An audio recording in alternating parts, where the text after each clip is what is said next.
Hi, I'm Rev Myron. I'm a minister through Pathways of Light, and I've been a Course in Miracles student for 40 years.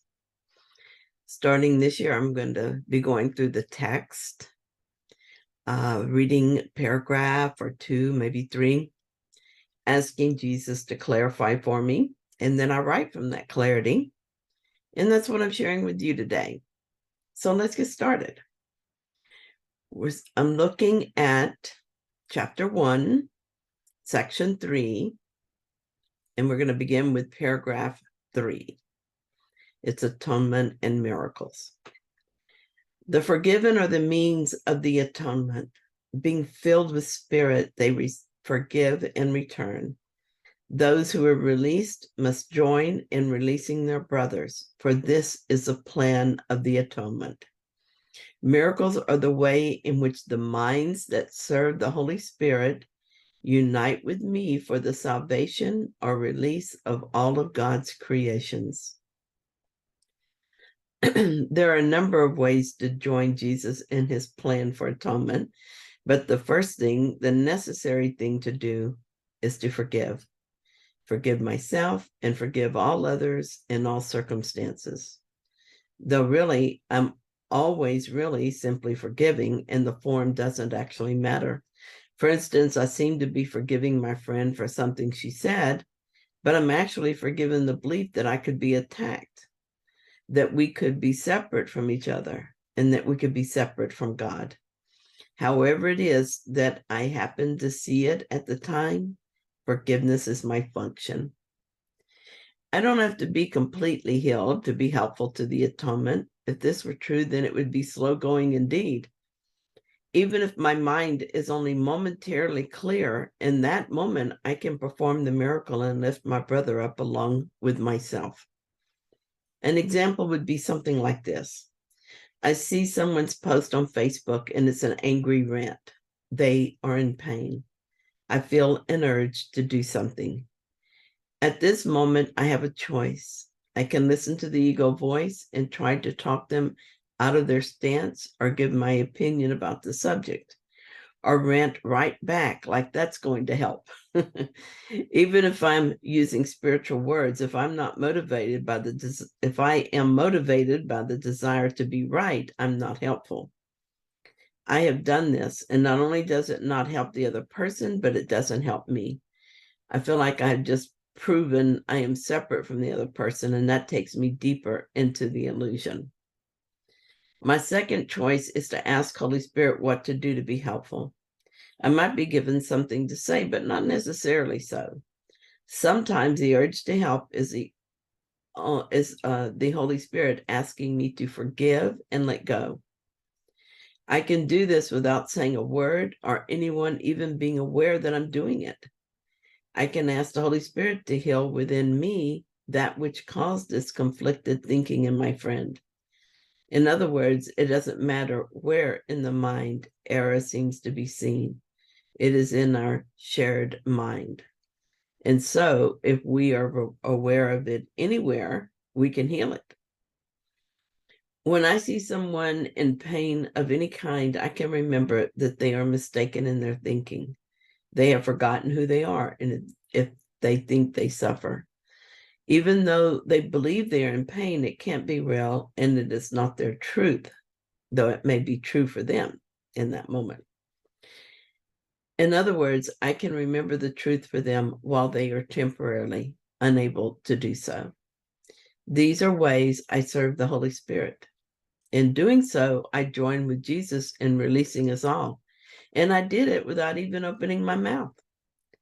Sometimes my guidance is to share what I'm being given, as I do with this writing. I do so not because anyone needs a teacher other than their inner teacher, but because sometimes all of us become so confused and conflicted that we're unable to hear our own teacher, and sometimes simply because words are inspiring, regardless of where they come from.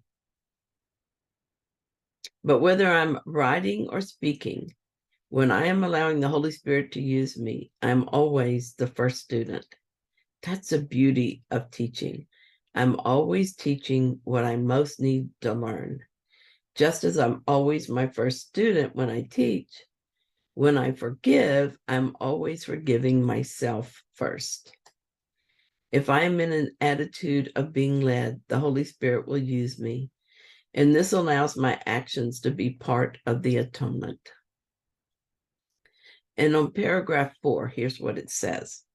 I am the only one who can perform miracles indiscriminately because I am the atonement. You have a role in the atonement, which I will dictate to you. Ask me which miracles you should perform. This spares you needless effort because you will be acting under direct communication. The impersonal nature of the miracle is an essential ingredient because it enables me to direct its application. And under my guidance, miracles lead to the highly personal experience of revelation.